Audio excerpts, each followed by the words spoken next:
तो चलिए अपने मेहमानों से आपको मिलवा देता हूं। हमारे साथ गुरु प्रकाश जी जुड़ चुके हैं, बीजेपी के राष्ट्रीय प्रवक्ता हैं। चितरंजन गगन साहब हैं, राष्ट्रीय प्रवक्ता हैं आरजेडी के। मनोज यादव जी हैं, राष्ट्रीय प्रवक्ता समाजवादी पार्टी के। टीएमसी से बादल देवनाथ इस वक्त आपको स्क्रीन पर नजर आ रहे होंगे और थोड़ी देर में हमारे साथ कुछ और मेहमान भी जुड़ेंगे। कांग्रेस से अजय अरोड़ा भी इस वक्त आपको दिख रहे हैं। मैं शुरुआत गुरु प्रकाश जी आप ही से कर रहा हूं। अभी आपने हमारे इस रिपोर्ट में देखा होगा कि अखिलेश यादव कह रहे हैं कि भाई बेंगलुरु में बैठक हो रही है तो अब बीजेपी नकल कर रही है, और मल्लिकार्जुन खड़गे साहब ने तो सीधा पूछ दिया है कि पीएम तो ये कह रहे थे कि मैं अकेले ही सब पर भारी हूं, तो फिर ये 30 पार्टियों की जरूरत क्यों है? प्रत्युष जी, आपको और पैनल में उपस्थित सभी वरिष्ठ साथियों को हमारा नमस्कार। देखिए, कुछ लोगों को जानकारी का अभाव होता है और ये जानकारी का अभाव होना बहुत ही स्वाभाविक है, क्योंकि वो राजनीति उनको विरासत में मिली है। राजनीति उनको त्याग, तपस्या, बलिदान और मेहनत से तो प्राप्त नहीं हुई है, तो वो कुछ अध्ययन नहीं करते हैं। एनडीए के 25 वर्ष पूरे होने वाले हैं। 25 years of successful completion of national democratic alliance. और जब हम एनडीए की बात करते हैं तो उसमें अटल जी का ऐतिहासिक शासनकाल आता है, नरेंद्र मोदी जी के 10 वर्षों का शासनकाल आता है, और एनडीए एक ऐसा गठबंधन है जिसने भारत के राजनीति में पहली बार गठबंधन धर्म, मतलब धर्म के समान गठबंधन होता है, गठबंधन धर्म का उपयोग अटल बिहारी वाजपेयी जी ने किया था। तो हमारे लिए गठबंधन कोई पॉलिटिकल अरेंजमेंट नहीं है, कोई राजनीतिक व्यवस्था नहीं है। हमारा एक विचार है जो कि 1950 से जनसंघ की स्थापना के बाद निरंतर सतत चल रहा है, और उस विचार के साथ हम काम कर रहे हैं। हमने तब कहा था 370 को हटाएंगे, हमने अब हटाया है। हमने तब कहा था राम मंदिर का निर्माण होना चाहिए, राम मंदिर का निर्माण अब हो रहा है। तो हमारी एक विचारधारा है, हमारी एक वैचारिक यात्रा है। उस वैचारिक यात्रा का सबको स्वागत करना चाहिए। जो कल बैठक होने वाली है वो 25 वर्ष पूरे होने के लिए बैठक हो रही है। अनावश्यक लोग उसमें तूल दे रहे हैं। और दुर्भाग्य देखिए प्रत्युष जी, जो वहां सामने है उनको किसने जोड़ा है?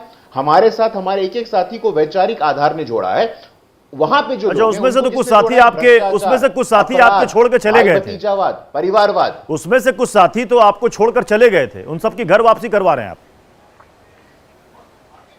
नहीं, देखिए, पॉलिटिक्स में अपनी अपनी स्वायत्ता होती है। हाँ। अपनी अपनी ऑटोनॉमी होती है, अपने अपने चॉइसेस होते हैं, सबको अपनी स्वतंत्रता है। जब आपको लगा कि आप जा सकते हैं, आप जाइए, आपका स्वागत है।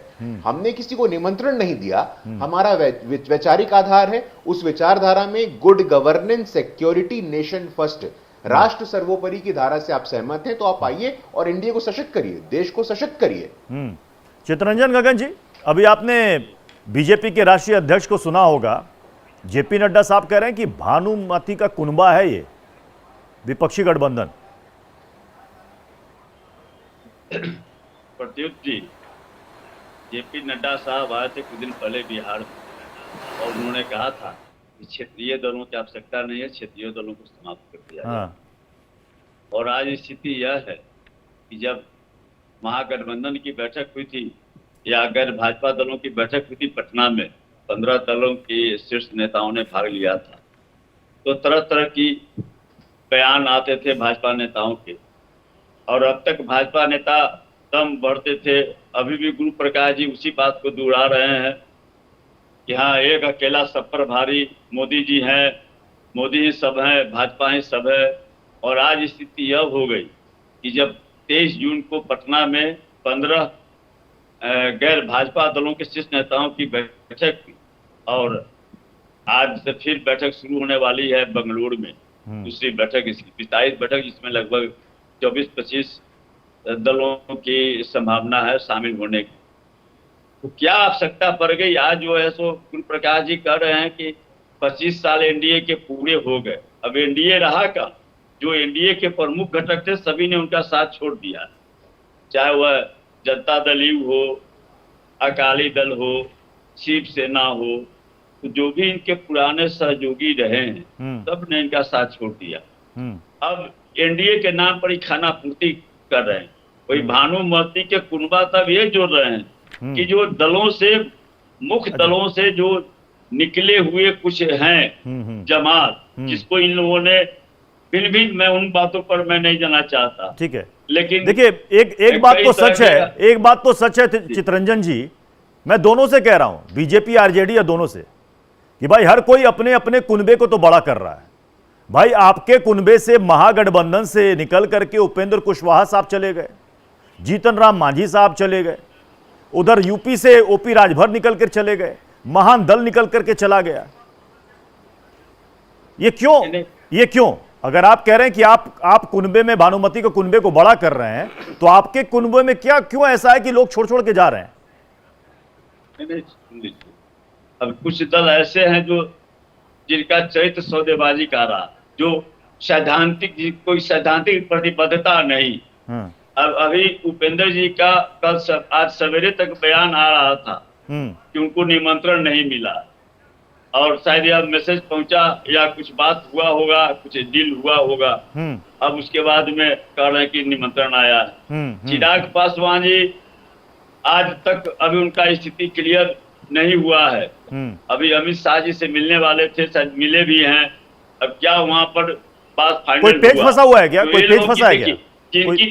जिनकी सैद्धांतिक प्रतिबद्धता है उनका लाइन स्पष्ट, लेकिन जिनकी कोई सैद्धांतिक प्रतिबद्धता नहीं है, जो केवल मोल तोल की बात करते हैं, ऐसे लोग तो कहीं भी जा सकते हैं, उनका कोई भरोसा नहीं।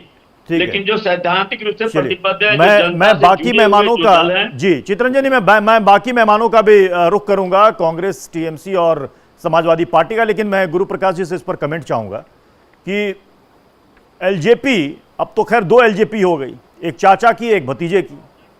भाई एक समय में तो हनुमान कहा जाता था, पीएम मोदी के हनुमान चिराग पासवान, वो एनडीए छोड़कर अलग हो गए, और अब आप मान मनोबल करके उनको ला रहे हैं, और अब वो कह रहे हैं नहीं ऐसे नहीं आएंगे, 6 लोकसभा 1 राज्यसभा दे दीजिए और हाजीपुर की सीट दे दीजिए, तभी आएंगे। सही है क्या? नहीं, देखिए प्रत्युष जी, ऐसा है कि अभी मैं सुन रहा था हमारे वरिष्ठ प्रवक्ता उनकी बातों को, एनडीए कहाँ है, एनडीए क्या है, इस प्रकार की हल्की और सतही बातें करने से बचना चाहिए। मुझे लगता है कि आज की तारीख में 330 से अधिक सांसद एनडीए से आते हैं, तो एनडीए कहाँ है? ये देश में है। 2014 हो, 2014 से भी बड़ा मैंडेट एनडीए को 2019 में मिला है। आज देश में कहीं भी देखिए, जनादेश के माध्यम से लोग भारतीय जनता पार्टी नरेंद्र मोदी जी के मार्गदर्शन पे आशीर्वाद दे रहे हैं। तो मुझे लगता है कि इस प्रकार की बातें करना और ऐसे लोगों के द्वारा कहना, जिनको जीतन राम मांझी ने छोड़ा, जिनको मुकेश सहनी ने छोड़ा, जिनको उपेंद्र कुशवाहा ने छोड़ा, और ये कह रहे थे छिटक छिटक के चले गए हैं। अरे आपके नेता, आपके मुख्यमंत्री नीतीश कुमार जी कहां से छिटक के निकले हैं? उनको नेता किसने बनाया है? समता पार्टी किसने बनाया था? जरा धैर्य रखिए भैया, आप बोल रहे थे, किसी ने नहीं बोला। नीतीश कुमार जी को नेता किसने बनाया था? तो मुझे लगता है इस प्रकार की बातें नहीं करनी चाहिए। नीतीश कुमार जी अटल बिहारी वाजपेयी जी के आशीर्वाद की वजह से बिहार के मुख्यमंत्री बने, भारतीय जनता पार्टी के आशीर्वाद से बिहार के मुख्यमंत्री बने। तो कौन कहां से छिटका है, वहां इतिहास में जाने का मतलब नहीं है। लेकिन एनडीए के पास विजन है। आपका विजन क्या है? आपका विजन है सारे अपराधी एक हो जाओ, सारे भ्रष्टाचारी एक हो जाओ, सारे परिवारवादी एक साथ हो जाओ। 20 लाख करोड़ का घोटाला आप लोगों ने किया है, देश को ठगा है। आपके पार्टी में कोई दूसरी पीढ़ी का नेतृत्व नहीं है, बेटा बेटी नेता होगा, और बाकी लोग कहां जाएंगे? मनोज यादव समाजवादी पार्टी से, मनोज यादव जी कुछ कहना चाह रहे हैं। मनोज यादव जी आप कुछ कहें, उससे पहले सवाल ये, हर कोई ये जानना चाह रहा है कि यूपी में स्टेक समाजवादी पार्टी का बतौर विपक्ष बड़ा है और सबसे बड़ा सूबा, सबसे ज्यादा सीटें यूपी से आती हैं। क्या समाजवादी